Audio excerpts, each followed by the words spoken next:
Second equipments for airway management. It is endotracheal tubes. Today now we are talking about endotracheal tubes, and first we are talking about LMA.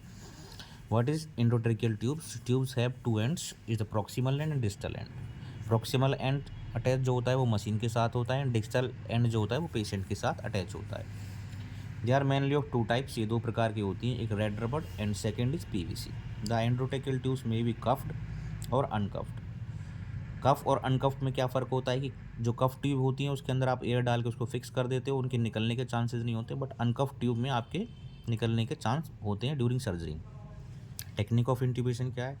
The patient should be supine positions. Supine there should be extension on atlanto-occipital joints and flexion at cervical spine. The laryngoscope blade should be inserted from right side of mouth and advanced, slowly displacing the tongue to left until epiglottis is visualized. Once the epiglottis is visualized, it is lifted anteriorly to visualize the glottis. Once the glottis is seen, the endotracheal tube is placed between the cords. Cuff is inflated and the cuff should be below cords in adults. देखिए ये कहना क्या चाहता है, ये कहना ये चाहता है कि आप एंडोट्रेकियल ट्यूब्स किस तरह से डालेंगे. पेशेंट्स आपका सुपाइन पोजीशन में होना चाहिए, आपके हेड को अप करना है और चिन को लेफ्ट करना है, आपके माउथ को ओपन करना है और लैरिंगोस्कोप्स को राइट साइड से स्लोली डालना है. सबसे पहले आपको विजुलाइज करना है अपने लैरिंगोस्कोप्स की सहायता से अपने एपिग्लोटिस को देखने के बाद आपको उसको थोड़ा सा लिफ्ट करना है एंटीरियरली. फिर उसके बाद आपको विजुलाइज करना है ग्लोटिस को. जैसे ही आपको ग्लोटिस दिखाई देगा, आप वोकल कॉर्ड के बीच में से अपनी ट्यूब्स जो है पुट कर देंगे और आपका जो कफ होना चाहिए वो हमेशा कॉर्ड्स के नीचे होना चाहिए. कभी भी आपको ट्यूब के कफ को कॉर्ड से ऊपर नहीं इन्फ्लेट करना है. And then the position of the tube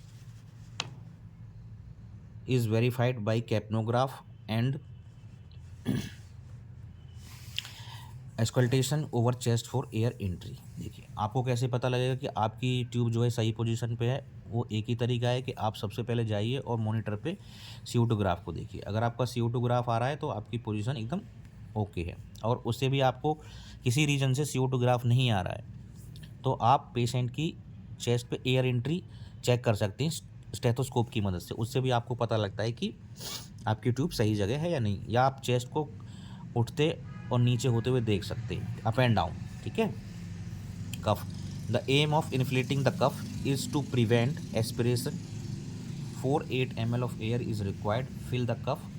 during cuff inflation ensure cuff pressure should be less than 30 to prevent tracheal ischaemia. देखिए आप जो कफ में एयर डाल रहे हैं, ऐसा नहीं है कि ओके आप उसमें आप अमाउंट से ज़्यादा एयर डाल दें. उसके डालने से आपको ट्रैकियल इस्चीमिया हो जाएगा और प्रेशर बहुत ज़्यादा जनरेट हो जाएगा, जिसकी वजह से आपका पीक प्रेशर बहुत ज़्यादा शो करेगा, जो कि आपकी एयरवे पे प्रेशर नहीं होना चाहिए. And types of tubes common use. Oxford tubes, south facing tubes. ये ट्यूब्स के नाम है जो कॉमनली यूज होती हैं. साउथ फेसिंग क्या है? Use for upper and palate and upper dental surgeries में. North palace use for lower lips and tongue to lower dental surgeries में. ठीक है. उसके बाद फ्लेक्सोमेटेलिक्स ट्यूब, जैसे बहुत अच्छी ट्यूब है. इसको मोस्टली कॉमन ज़्यादातर स्पाइन सर्जरीज में पेशेंट को जहाँ पे लेटरल किया जाता है, उस सर्जरी में जहाँ पे आपको नेक में एक्सटेंशन ज़्यादा चाहिए होता है, वहाँ पे ऐसी जगह पर आप इसको फ्लेक्सोमेटेलिक ट्यूब को यूज़ करते हैं. ये किंक नहीं होती, इसके अंदर मेटल की वायर होती है जिसकी वजह से ये ट्यूब कॉन्स्टेंट रहती है.